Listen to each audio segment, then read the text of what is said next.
Hello டிஏவே ladies, என்னடா ரொம்ப நாளாக வீடியோஸே காணோம் அப்படின்னு நிறைய நல்ல உள்ளங்களெல்லாம் எங்களுக்கு கால் பண்ணி கேட்டிங்க. உங்கள் எல்லாத்துக்குமே ஒரு பெரிய நன்றி. ஒர்க் லோட் ரொம்ப ஜாஸ்தியாக இருந்தனால கொஞ்சம் நாளாகவே எங்களால் வீடியோஸ் எல்லாம் போட முடியல. இனிமேல் அதெல்லாம் கரெக்ட் பண்ணிக்கலாம், கொஞ்சம் ஆர்கனைஸ்டாக இருக்கலாம் அப்படின்னு பிளான் பண்ணியிருக்கேன். ஸோ அதை எக்ஸாம்பிளாக வைக்கிற மாதிரி இன்றைக்கி ஒரு வீடியோ பண்ண போகிறோம். என்னோட கிளட்டர்டான இந்த குப்பைமேடு டேபிளை எப்படி நம்ம ஆர்கனைஸ் பண்ண போகிறோங்கிறதான் பார்க்குறோம். கொஞ்ச நாளாக இந்த க்ளே ஒர்க்ஸ் எல்லாம் ரொம்ப பண்ணிகிட்டு இருந்தனால என்னோடய டூல்ஸ் எல்லாமே அப்படியே கச்சா முச்சா நான் அங்கே இங்கே சோஃபா, சிஸ்டம் டேபிள் அப்படின்னு எல்லா இடத்துலையுமே இருந்தது. இதை எல்லாத்தையுமே கலெக்ட் பண்ணி ஒரு டப்பாவில் நான் இன்றைக்கி போட்டு வச்சுருக்கேன். இதை நம்ம எப்படி ஆர்கனைஸ் பண்ண போகிறோம், இதுலேருந்தும் எடுக்கிறதுக்கு எனக்கு ரொம்ப கஷ்டமாக இருந்துச்சு. ஏன்னா அங்கங்கே குத்திட்டு இருந்துச்சு, அங்கங்கன்னா கையை உள்ள விடும்போது குத்திட்டு இருந்தது. ஸோ இதை நம்ம எப்படி ஆர்கனைஸ் பண்ண போகிறோம் அப்படிங்கிறத நம்ம இந்த வீடியோவில் பார்த்துடலாம். இப்போ இந்த டூல்ஸ் எல்லாம் பிரிக்கிறதுக்காக நான் பிஸ்கெட் பாக்ஸஸ் யூஸ் பண்ண போகிறேன். இன்கேஸ் உங்ககிட்ட பிஸ்கெட் பாக்ஸ் இல்லை அப்படின்னா நீங்கள் இந்த டிஸ்போசபிள் பாட்டில்ஸ் இருக்கு இல்லையா, அதை கூட யூஸ் பண்ணிக்கலாம். அப்படி இல்லை எனக்கு ஒரு கிளாஸியான ஒரு உட்டன் லுக் வேணும்ப்பா அப்படின்னா நீங்கள் இந்த மாதிரி உட்டன் கேடிஸ் யூஸ் பண்ணிக்கலாம். இந்த உட்டன் கேடிஸோட பர்ச்சேஸ் லிங்க் நான் கீழே டிஸ்கிரிப்ஷன் பாக்ஸில் பின் பண்ணியிருக்கேன். நீங்கள் அந்த லிங்க்கை யூஸ் பண்ணி இதை பர்ச்சேஸ் பண்ணிக்கலாம்.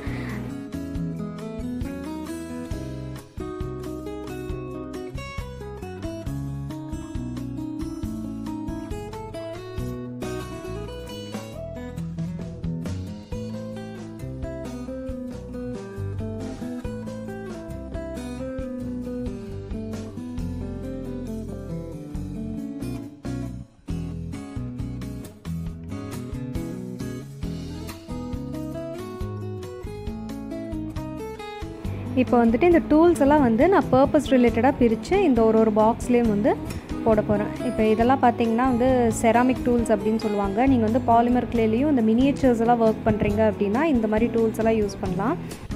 அண்ட் இன்னொரு மெயின் விஷயம் என்ன அப்படின்னு பார்த்தீங்கன்னா, உங்களோட டூல்ஸ் எல்லாமே ஒர்க் பண்ணி முடிச்சோன்னே க்ளீன் பண்ணி வச்சுருங்க. அப்படி இல்லைன்னா அந்த டிப்போட பர்பஸ் இருக்கு இல்லையா, அது அப்படியே ஸ்பாயில் ஆகிடும்.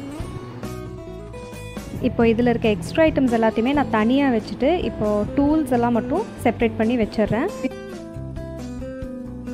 இந்த ஷார்ப் எட்ஜஸ் டூல்ஸ் எல்லாம் உட் கார்விங்க்கு யூஸ் பண்ணுவாங்க.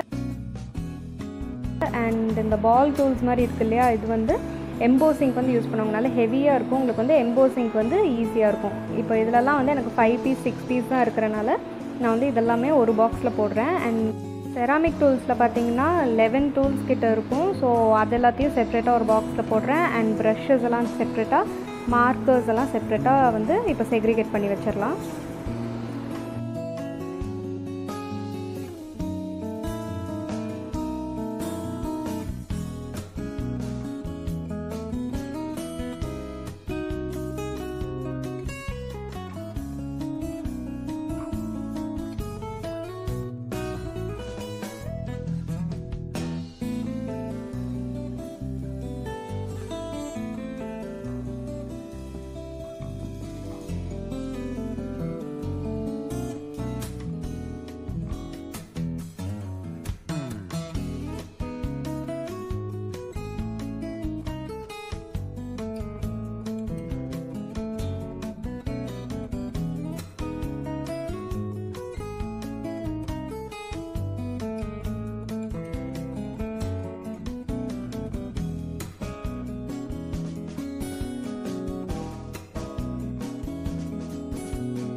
ஒரு வழியாக ரொம்ப நாளாக ஆர்கனைஸ் பண்ணும் அப்படின்னு நினச்சிட்டு இருந்தேன். இந்த பாக்ஸை ஆர்கனைஸ் பண்ணியாச்சு.